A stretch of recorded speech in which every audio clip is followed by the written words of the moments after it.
생명의 샘가 이영훈 목사입니다. 우리는 베드로전서를 묵상하고 있는데 오늘은 13번째 시간으로 4장 1절에서 6절까지 옛생활의 청산이라는 주제가 되겠습니다. 성도가 죄 가운데 계속 살아갈 수는 없죠. 지나간 때로 족하다 했습니다. 우리 모두는 하나님의 심판대 앞에 설 것입니다. 성도는 예수 안에서 새로운 가치관으로 하나님의 뜻을 따라 살아가야만 할 것입니다. 먼저 1절에서 2절까지 예수와 같은 마음으로 라고 하는 내용인데요. 1, 2절을 보시겠습니다. 그리스도께서 이미 육체의 고난을 받으셨으니 너희도 같은 마음으로 갑옷을 삼으라.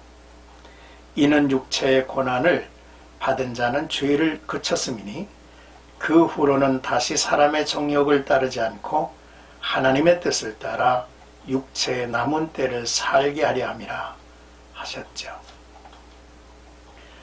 성도가 고난을 받을 때 예수와 같은 마음으로 고난을 수용해야 할 것입니다. 왜냐하면 성도는 예수 그리스도와 연합된 자이기 때문이죠. 예수께서는 하나님의 아들이시지만 십자가 고난으로 순종을 배우셨다 했습니다. 예수의 십자가 희생으로 구원받은 우리도 고난을 통해서 하나님께 순종하는 모습을 보여야 할 것입니다. 너희도 같은 마음으로 갑옷을 삼으라 했습니다. 갑옷을 삼으라는 말은 무장하라는 뜻으로 마음을 다지고 고난 중에 영적 전사로서 죄와 싸우라는 뜻이죠.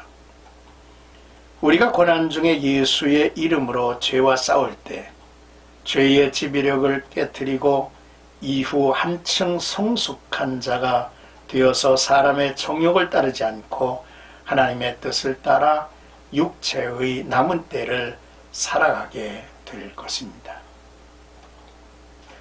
고난은 하나님께서 성도를 성숙하도록 다뤄가시는 연단의 도구임을 깨닫습니다. 이제 3절에 지나간 때로 족하다라는 내용입니다. 3절 너희가 음란과 정욕과 술취함과 방탕과 향락과 무법한 우상 숭배를 하여 이방인의 뜻을 따라 행한 것은 지나간 때로 족하도다 했습니다. 성도는 예수를 믿기 전과 믿은 후가 확실히 구분되죠. 믿기 전과 믿은 후의 가치관이 달라지기 때문입니다. 예수를 믿기 전에는 욕망의 추구를 최고의 가치로 여겼죠. 예수를 믿기 전에는 옛사람으로 살고 예수님을 믿은 후에는 새 사람으로 살게 되었습니다. 아무리 해가 바뀌어 새해가 되어도 예수를 믿지 않으면 여전히 옛사람임을 알아야 합니다. 옛사람의 행동 양식은 베드로 당시나 지금이나 변함이 없죠. 베드로는 여기에서 세 가지를 지적하죠. 옛사람의 모습입니다. 첫째는 음란과 정욕입니다. 음란과 정욕을 단호히 배제해야 합니다. 또한 인간은 성과 관계된 죄악을 피하여야만 하죠. 마귀는 음란을 조장하여 우리의 영과 혼과 육체까지 망치게 하는 거죠. 둘째로 지적하는 것은 술 취함과 방탕과 향락에 빠지는 일입니다. 술은 사람 됨을 짐승으로 만드는 능력이 있어요. 술에 취하고 거리를 배회하며 난동을 부리고 즐거움을 술 취함에서 찾으려고 하죠. 셋째로 무법한 우상 숭배에서 확실하게 떠나야 한다고 지적합니다. 자연과 양심의 법으로 용납할 수 없는 것을 종교의 탈을 쓰고 용납하고 행하고 있습니다.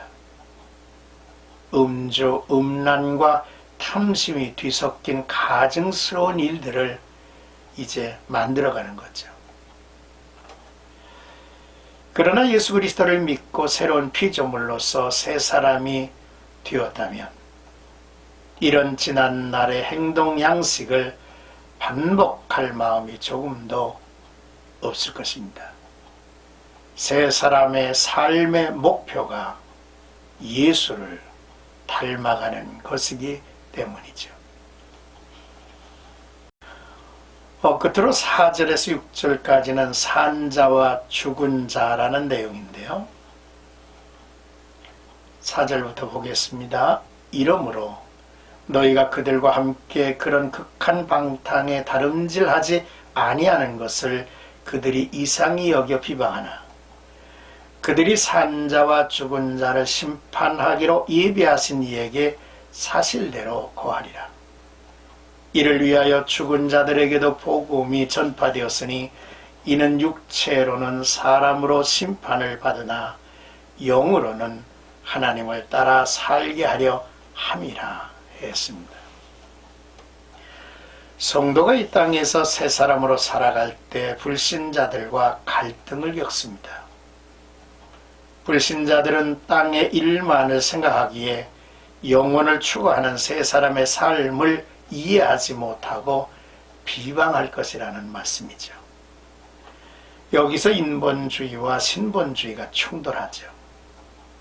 세상은 인간이 주인이라고 생각하지만 믿는 자들은 하나님께서 주인이라고 믿습니다.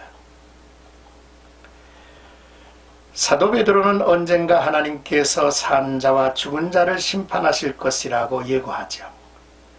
여기서 죽은 자는 비록 육체는 살았지만 영혼은 죽어서 하나님에게 반응하지 못하는 불신자를 말하고, 산 자는 영적으로 하나님과 교통하는 성도들을 말합니다.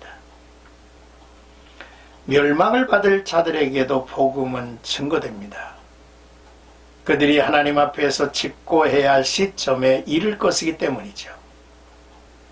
베드로가 기대하는 바는 끝까지 복음을 전해서 죄로 인하여 육체가 세상에서 심판을 받으나 마지막에라도 그의 영혼이 구원을 받기를 뜨겁게 바라는 사도의 중심을 읽을 수 있습니다.